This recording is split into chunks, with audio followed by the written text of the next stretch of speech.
So here you are, right? You said, you know what? I'm gonna play 5e, and then you said, no, I'm gonna play 5e my way, and you made a book, and then another book, and then another book, and then a reprint Yeah. of the original book, and you're like, I have a company, check it out. How does it feel to be on top of the world, doing what you want? Honestly, quite similar. Really, my group was working on what later became Index Card RPG, really before 5e even came out. It was actually a game called Boost Dice, is what we used to call it, and it was totally different.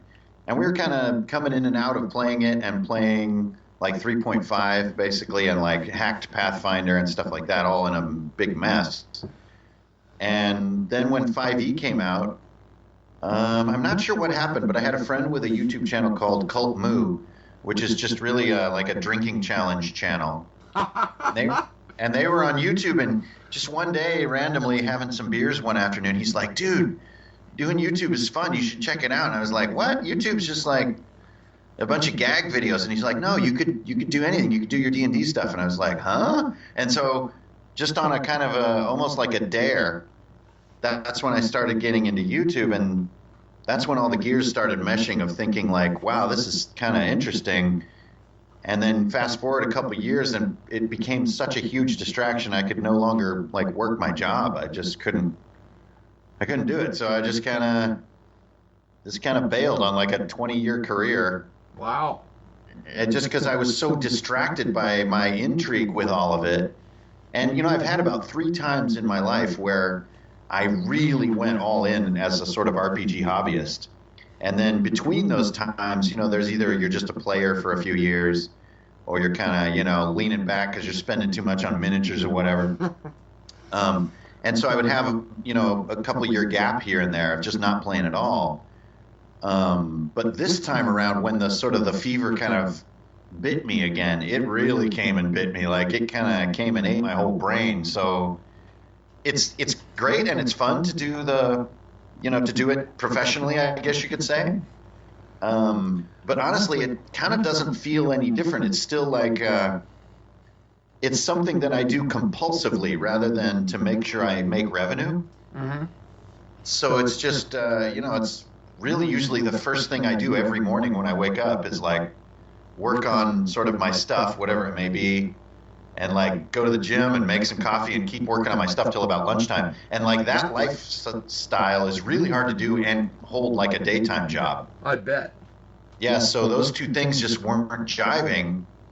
So I didn't really like leave my career because I was sort of living the dream, so to speak, or like excited to accomplish what I have wound up accomplishing. It was more just I had to like answer to my compulsion. So let me get this straight. You gave up a 20-year career, not so much as to find another one, but because you chose your hobby over your money.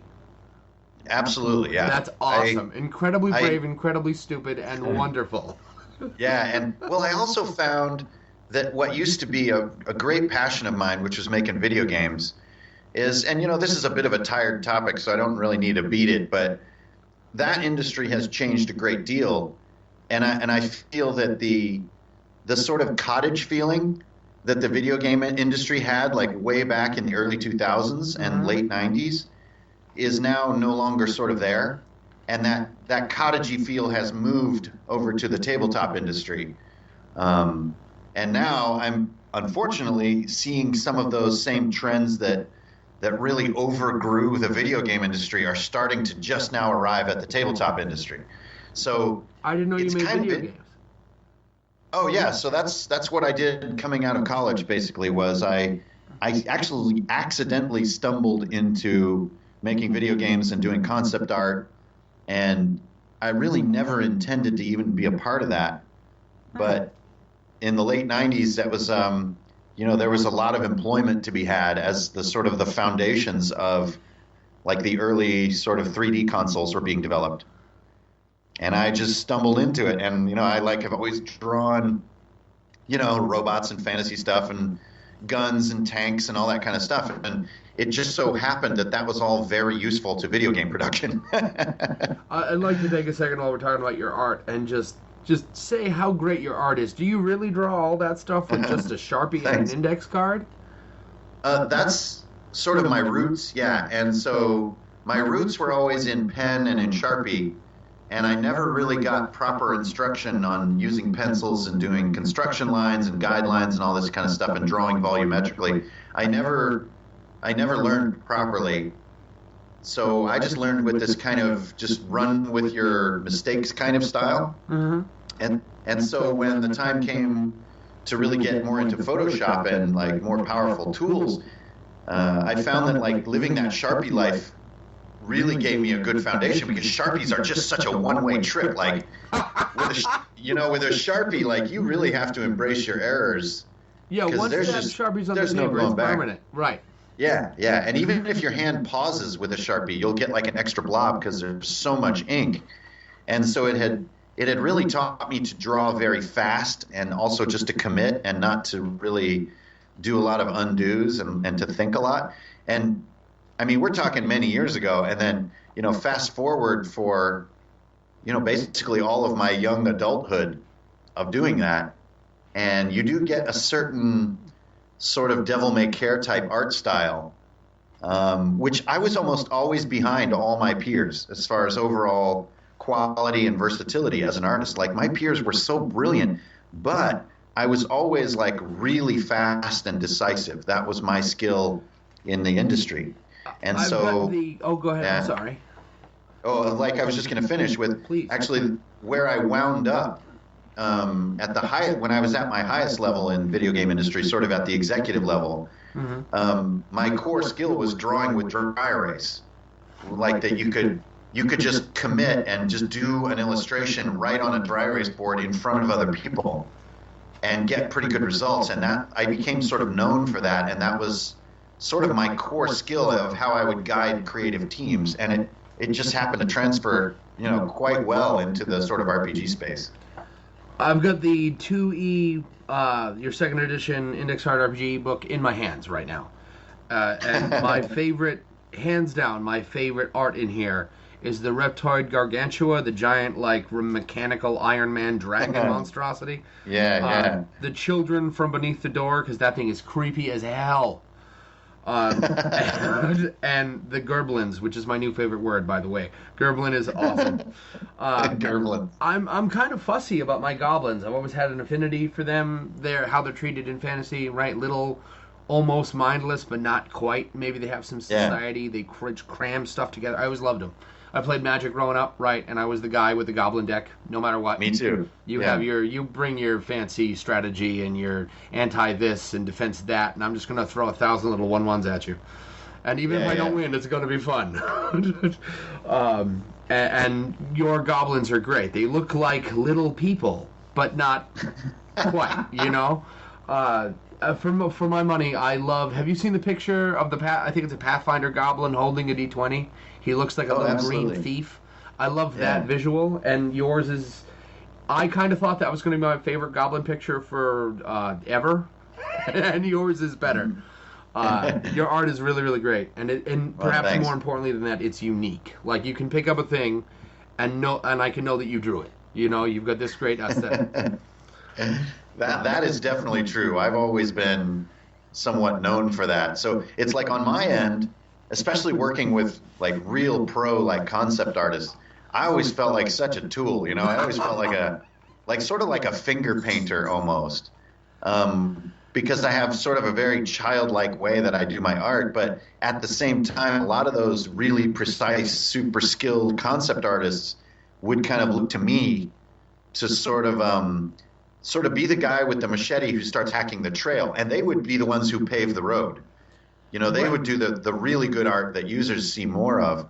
But my job, at least in my career, really became like facing a blank page and very quickly just committing to some random sort of finger painty idea and then letting much more skilled people run with it. So that uniqueness definitely worked out for me. I was going to say, for what it's worth, I have their books and not yours. So I guess that's not true. I have some other art books too, but I definitely rushed to buy yours. Speaking of that, Index Card RPG is a fantastic product. I love it. But a friend of mine and I, it's great to have somebody in your house you disagree with, and we disagree on basically everything. He's a great friend. He makes me grow as a person, right? And I was talking to him about Index Card RPG the other day, and he said, "Really, I hated it." And I went, "Why?" And he goes, "Because it's not finished yet." I said, "Sure it is." He goes, "Yeah, okay, you can play it out of the box with the book, right? But it's a DIY system." I said, "That's what I love about it." He goes, "That's what I hate about it. Why would I pay money for a thing that I have to put work into?" And I didn't know what to say, and I was kind of hoping you would.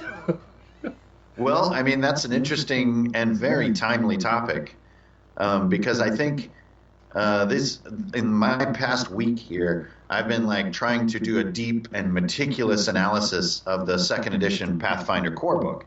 Oh yeah. And so I think that this edifice, and if you really want the core game, it's 3 books. It's like more than 1,300 pages. It's all full color and everything. So I think it truly represents the other side of what you're describing. You're given everything. I mean everything. There are stat blocks for like doors slamming in your face. Like there's every single imaginable thing.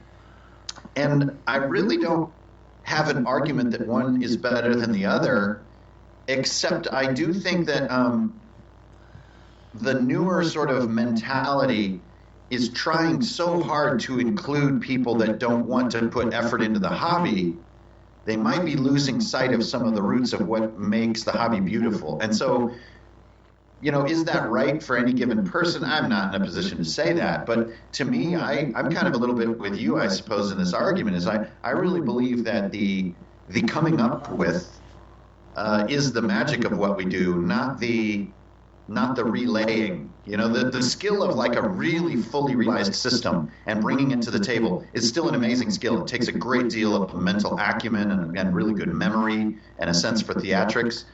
But to me, it's a very different skill than the ability to have a simple system and then cobble yourself together your own voice and your own sort of angle on it. One thing I love about Pathfinder is the way they do adventure paths. It's one of the few book series, I think, that truly gives you like robust playable material that's like really complete and mechanical and like thorough and amazing. But then I get through some of those and I'm like, but I want to make up my own thing.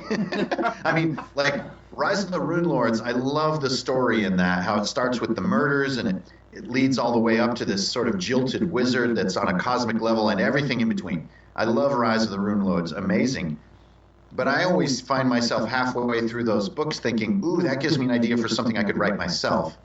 And I think this is just a bit of a fence line between player styles that I don't think it's terribly fun to try to argue people over that fence. I think it's fine to have some over there and some over here. As you mentioned, this is like a great friend of yours. Right. And I actually respect that he would just be like, look, just because you think it's cool, I don't need to think it's cool. Oh, yeah. Yeah, we go back and forth on that. I'm like, no, see, I'm not trying to get you to play the game. I want to know why you don't like it. And he goes, because it's not done yet. And I go, it's done enough for me. And he goes, then it's done enough for you. And that was, we agreed that we each like our own thing. Like, he loves Pathfinder. For him, it's this big, tactical, it's like a war game where you control one guy. You got lots of tactics and options and planning, and I'm like, no. I'm going to throw out initiative and skills and feats, and I have friends who are like, but there has to be mechanical difference between your people. I'm like, why? Just to him, it's very much a game. To me, it's very much a story. Yeah.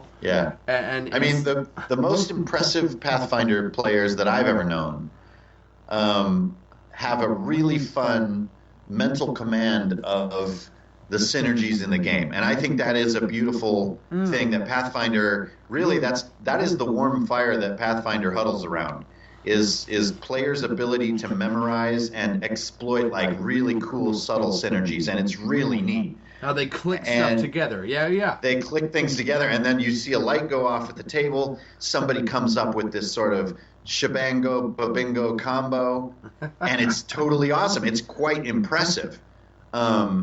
And then to me, on the flip side, I think the DIY style game is much more about the game master doing those exact sort of backflips in a conceptual way.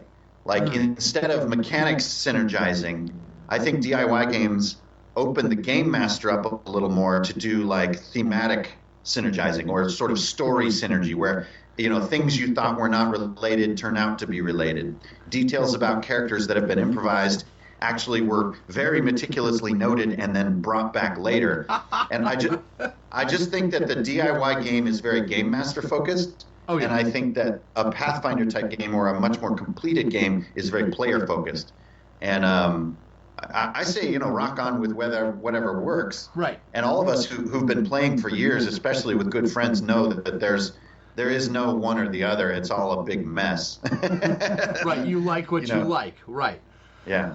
I have players at the table who a couple of them, love initiative the way it is in like every D&D book, right? You roll and that's it. I can't stand initiative, and I have a couple of players at the table who are like, yeah, let's just get rid of it. You point and tell us whose turn it is. As long as you don't skip anybody, that sounds great. Right, yeah. And there's a lot of back and forth and discussion, and for me anyway, that's one of the reasons the game is, not that specific game, I mean the game as a whole. The spirit of the game is so wonderful, is because we can all agree and disagree and argue and have a great time. Yep. So what's next? One of the books points out that there's going to be a good and evil book. Did I hear that right? Yeah, last year that was sort of my big plan. Is I wanted to control the number of sort of quote unquote core books that I was going to do, and I knew I wasn't going to do a monster book because I really believe in game masters doing most of that. I want to do some starter monsters, but I really believe in game masters harvesting monsters from all over the sort of brainosphere of RPGs. And so I was trying to get innovative with how I was going to do the core collection of books. And so my first idea was to do this good and evil thing. And I was actually at one point thinking about doing it in one book, and half of it was upside down relative to the other half, and all this sort of different crazy stuff. And it's really has all become even simpler and simpler over time. And now, as far as Index Card RPG is concerned, all I'm doing is taking just reams of player and reader feedback and slowly accruing what my sort of, I call it sort of a final edition will be called.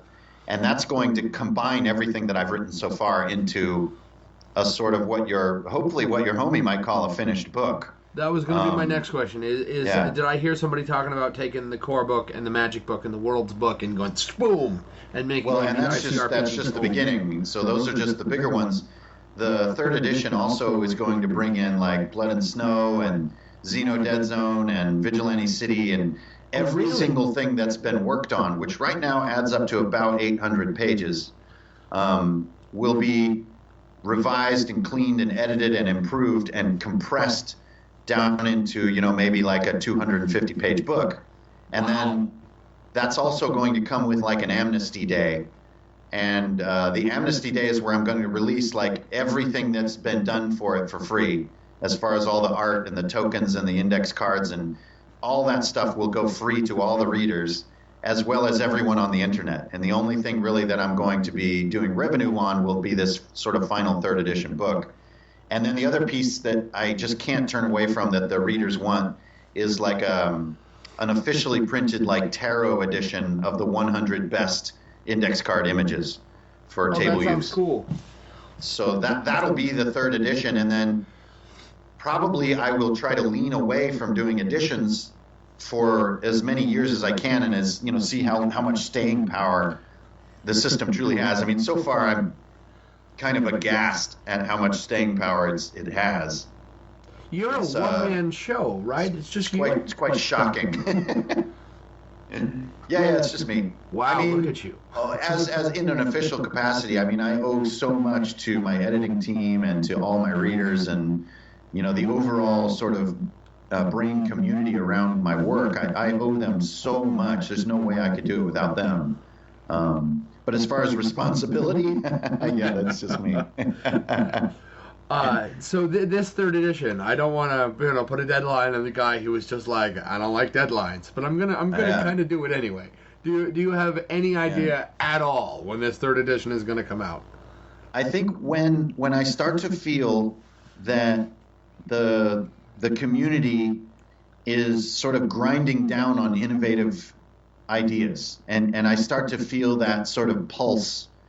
Right now, the pulse is very fast. There's a lot of blood pressure, so to speak, in the community. And so when that blood pressure reduces, I'll know that it's time to finish things, because I really don't want to take people who are right in the heat of adopting the system and getting deeper into the gameplay, deeper into high-level play. And throw more books at them. Right. And then throw a new edition at them. I feel that's a really crummy move. So I want to wait for a lot of these campaigns to kind of wrap up and for people to feel like, wow, that was a good solid 2 years of Index Card RPG.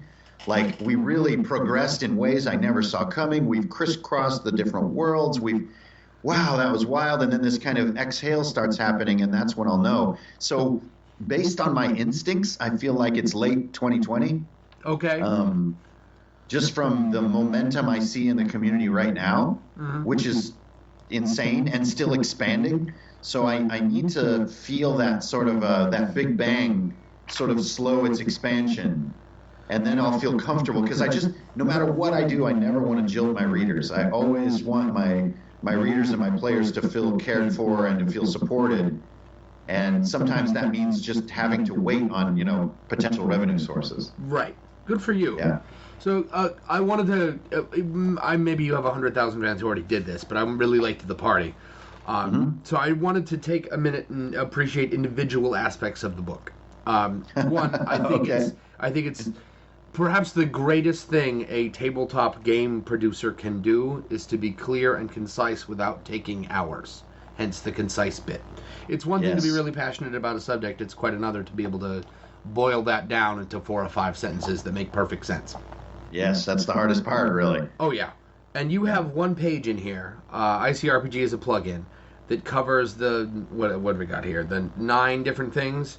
Actually, one of them is just a box that says, I play, insert your game here, right? The enemies into hearts, the chests for treasure, the print and play bit, the far near close, right? That you summarized all of our ICRPG's core different mechanics into a single page. That is probably my favorite page I have ever read in any supplement ever. That's awesome. Simply because of the grace of that page. Like, hey, here's another game that you could spend money on or not, right? And here's why my game is different than the one you're already playing. And it's, I don't know, it's so wonderfully honest and helpful, and nothing irks me more in a book than an index that's not any good. Just like, right. Why bother putting it in there if it won't help anybody? And well, I can tell you, like, the art of brevity is the most difficult writing skill of them all. I think there's a great habit in all writing, not just RPG writing, to really like a lot of the parts that you write, and to be proud of it, and to put word crafting skills into it. And I think where somehow brevity can get difficult is then the brutality with which you cut those wonderful works of yours down can be demoralizing for some writers. It's like I have this old saying, for every 10 words you write, you can keep 1.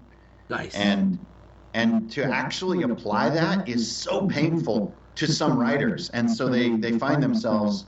And I hate to be beating on Pathfinder a little bit, but in Pathfinder they almost seem to be including every single thing they wrote. If they wrote more than that, it's like staggering to even think about. Oh, I don't think you're beating on Pathfinder. I saw the 2e book. It's enormous. Yeah. It's huge, yeah. And it's just the first 650 pages, and then you've got a 450-page monster book and then a 300-page character book. And so I see wonder in that. There is a feeling of wonder in books that big. But for me, I'm a little bit, I suppose, in your camp, where I just worship brevity. I just love it. I've loved it since I was young.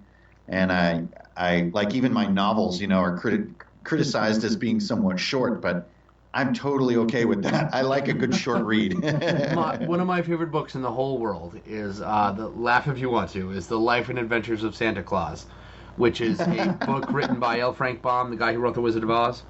Oh, man, that is a deep cut. Yeah, you can polish that book off in 45 minutes.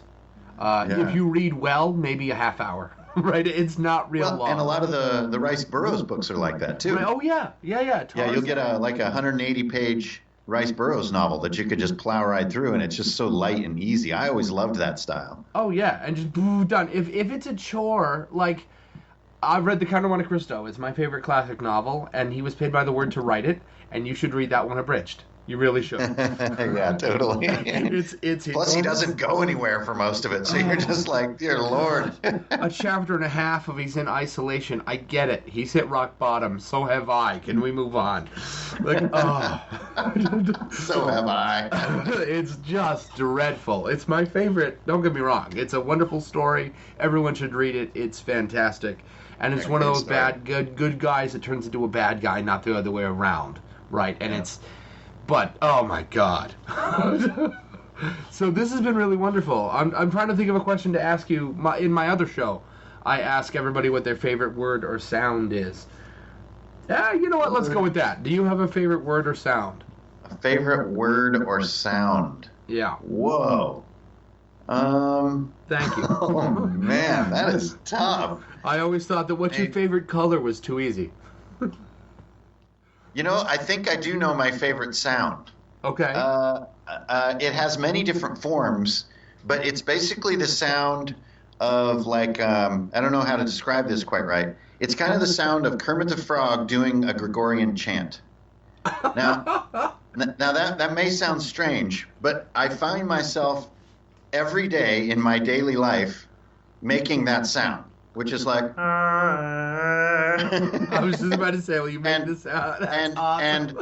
And it's, for me, it's like it's a sound that means I don't know what to say next. I think I'm done talking about this. So it's like you know when an actor like pulls their hand down into a ball and that means they're done? Yeah. To me, that's what that sound is. It's like when I can't go on, or I don't care, or I'm bored, or I'm moving on, or I've talked myself into a stupid corner that's embarrassing. Numerous different scenarios. It will just wind up with. That's awesome. Well, there's that brevity again. Some people just keep talking, you know. So good for you. Good for you. Oh God. So this has been really, really great. Thanks so much. And I should take a second to celebrate how energetic and charismatic you are. I don't like to admit it. I'm not going to call anybody by names, but I've had guests in the past that were less than entertaining. Well, they just need more coffee. Yeah, right. Where it's kind of like pulling teeth, and I love it when that's not the case. Right. Yeah. Well, you know, I mean, I have this saying that I'm somewhat proud of, which is that you know, this type of lifestyle is not an attention deficit; it's an attention surplus. And like, awesome. As a kid, my sort of exuberance must have been a real pain in the ass for the adults. Oh yeah. But as an adult, it has proven to really sort of keep me young and to like keep me on fire and keep me interested in everything. And so I really like to get people's thinking to switch that you know, highly active, sort of wiggly, you know, jubilant people do not have a deficit of attention. They're just bored with what you're presenting. And if you can present enough different interesting things to really jubilant, highly active people, I think they become happier. And I want people out there to see this kind of behavior in a positive light rather than, at least in my day growing up, it was seen in a somewhat negative light. Oh yeah. And I'm big on that. So it's like I appreciate the comment, and I really chalk it up to my attention surplus syndrome This is another conversation that I have. I have rampant ADHD and bipolar disorder, and when I was a kid, I would have given anything to kill it, right, and fit in with the other people at their energy level. And as an adult, I'm like, one day I was so sick. I was so just exhausted from being sick. I was like, this must be what it's like to be like the rest of you. Oh my God. It's terrifying. How do you only do two things at once? Oh my God. This is terrible. I'd give my left arm to never give my ADD up ever again. Yeah, it's been a constant companion. Yeah, right. Me and my ADHD go way back. Right. I like that attention surplus disorder. I'm not Attention hyper, you're surplus. just boring, right? Exactly. Yeah. And by the way, I have 5 other things I'm working on, so let's wrap this up. Yeah, right. Like, you need to be more entertaining, like right now. Yeah. So I really like to encourage people on that front is like, just light yourself on fire, go crazy, and if something's boring, move on. Yeah, right. It's not you. So this has been really, really great. Thanks so much. Man. Thanks.